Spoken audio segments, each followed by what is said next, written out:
On my way to set today, I was reading how Nikon bought Red.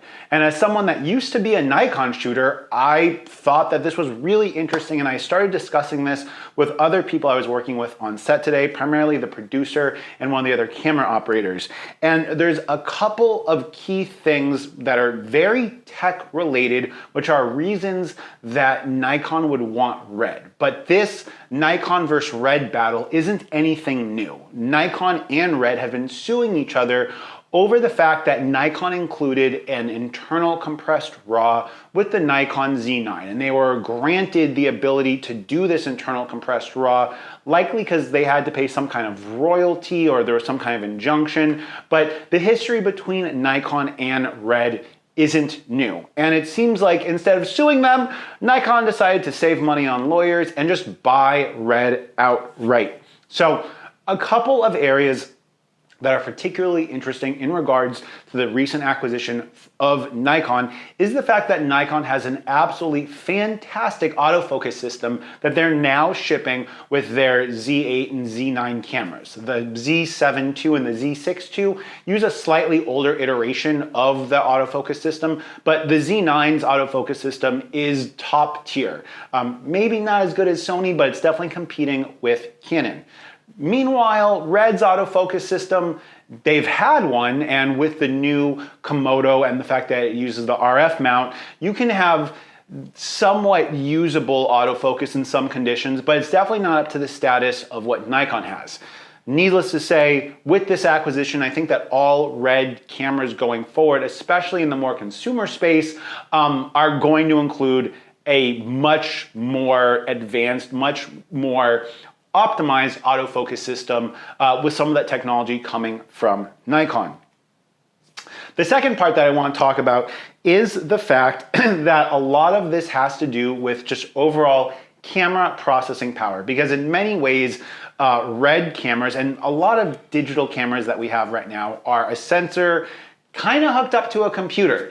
And the fact that we have new things like machine learning in autofocus to try to recognize human shapes and picking up on patterns that we see to get better autofocus means that the power demands from these chips are getting even greater. And ultimately what that means is the meshing of smartphone technology being system on chip, having these small SoCs that perform at a really high level, and cameras are just kind of coming into one. And I feel like in the future, we might even see camera manufacturers disclosing what the clock speed of the SoC is, how many different PCIe lanes they have, things like that, because ultimately those are becoming more salient than ever. And so from a tech standpoint, having internal compressed RAW means that there's some kind of computational workload that the SoC is doing to go ahead and take that raw data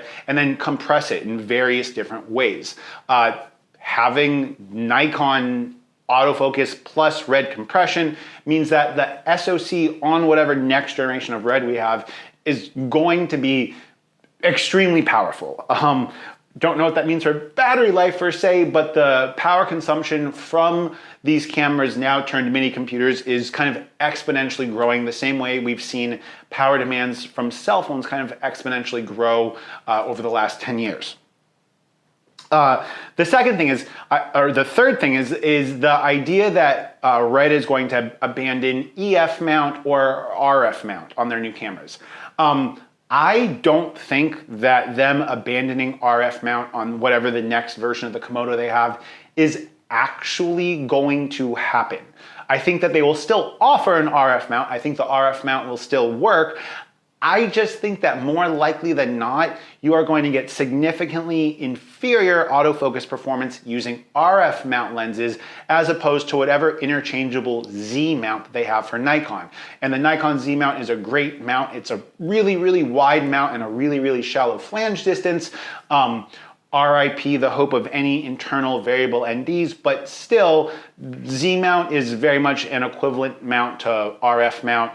I just think that we're going to see the autofocus communication between the camera and the lens just become more optimized for Nikon, which is a totally natural expectation to have. The fourth thing I want to touch on is the idea that all Nikon cameras are going to get internal compressed RAW. Now, I would love it if the Z6 II was an A7S III competitor that came with internal compressed RAW out of the box. Do I think that's going to happen? Unlikely. I think more likely than not, we're going to see internal compressed RAW only rolling out to the kind of higher tier Nikon mirrorless cameras. And I think that on the other side of that, I think that we're going to see some more Z-mount lower end cameras coming out from Red to compete with things like the Canon C70, the Sony FX3, possibly the FX6, in that like $6,000 to $8,000, in that like $4,000 to $7,000 price range essentially. But I think that ultimately we are going to see more entry level and more kind of prosumer offerings that combine Red's color science, internal compressed RAW, with possibly some like Nikon film simulations, because Nikon color is fantastic. I used to shoot Nikon, I switched to shoot Olympus, and then I switched back to Nikon, and then I switched to Sony. But Nikon color has always been fantastic. Nikon color science has always been great,